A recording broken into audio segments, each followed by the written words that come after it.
নমস্কার বন্ধুরা, শিউলি রান্নাঘরে আবার একটা নতুন পর্ব দেখার জন্য আমন্ত্রণ রইল।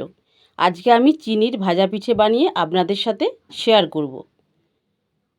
এর জন্য প্রথমে আমি নিয়েছি এখানে ময়দা, এইবার নিলাম চালের গুঁড়ো, এখানে একটু মৌরিও দিয়ে দিয়েছি। এতে করে ফ্লেভারটা ভালো আসবে। আর স্বাদ মতন চিনি দেব। আপনারা যে যেরকম চিনি খাবেন সেইভাবে চিনিটা ব্যবহার করবেন এখানে। এইবার সমস্ত শুকনো উপকরণগুলো ভালো করে হাতিয়ে করে মিশিয়ে নেব। এইবার এখানে আমি সুজি আধ ঘন্টা আগে ভিজিয়ে রেখেছিলাম, সুজিটাও এর মধ্যে দিয়ে দিলাম। এইবার হাতে করে ভালো করে মাখিয়ে নেব। স্বাদ মতন একটু লবণও দিয়েছি।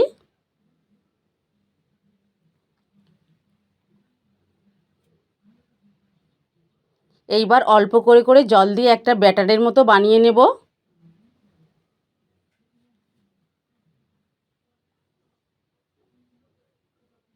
এটা হাতে করে মাখালেই ভালো হবে।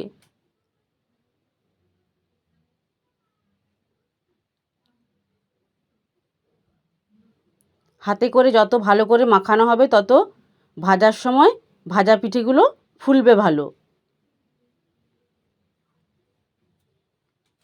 আবার একটু জল লাগলো, আমি দিয়ে দিলাম। এইবার হাতে করে ভালো করে মেশাবো,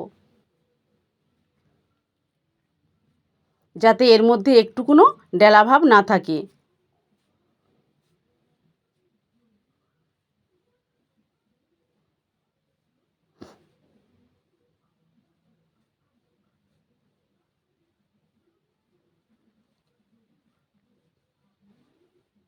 এইবার গ্যাসের উপরে একটা কড়া বসিয়ে দিলাম, কড়াইয়ে দিয়ে দিলাম তেল। তেলটা বেশ একটু ভালো করেই গরম করে নিতে হবে। এইবার এক হাতা করে এর মধ্যে দিয়ে দেব।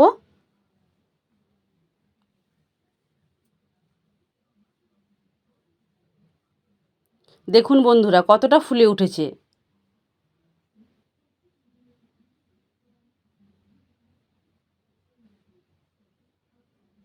চিনির ভাজা পিঠে বানাতে গেলে একদম ডুবো তেল না দিলেও চলবে, অল্প তেলেও ভাজা যাবে।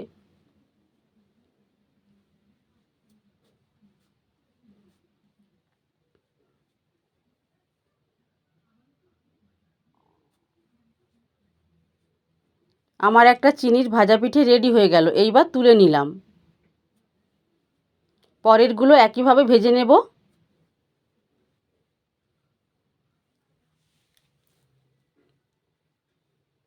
দেখুন বন্ধুরা প্রত্যেকটা চিনির ভাজা পিঠে কীরকম ফুলছে।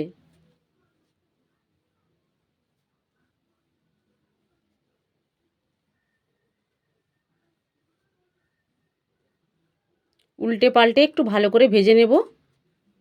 এইটাও আমার ভাজা হয়ে গেল, এবার তুলে নিলাম।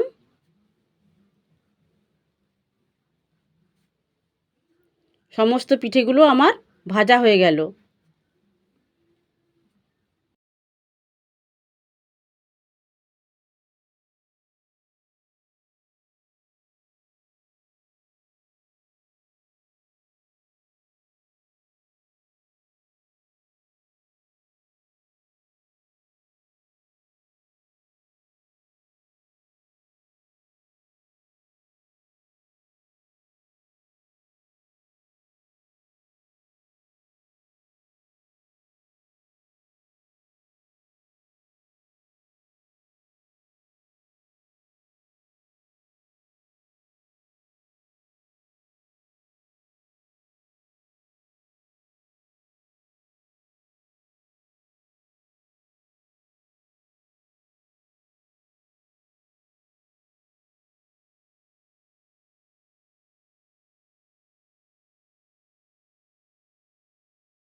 সমস্ত পিঠেগুলো আমি একইভাবে ভেজে নেব।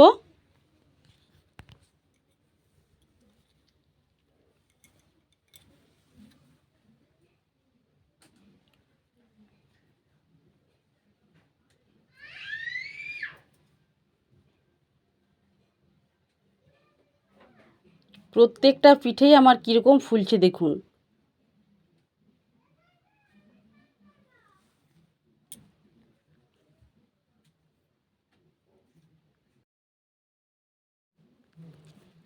সব পিঠেগুলো আমার রেডি হয়ে গেল। বন্ধুরা, এই রেসিপিটা যদি আপনাদের ভালো লেগে থাকে তাহলে প্রচুর প্রচুর লাইক, শেয়ার ও কমেন্ট করবেন এবং সাবস্ক্রাইব করে আমার পাশে থাকবেন। সবাই ভালো থাকবেন, সুস্থ থাকবেন। দেখা হবে আবার পরের ভিডিওতে। নমস্কার।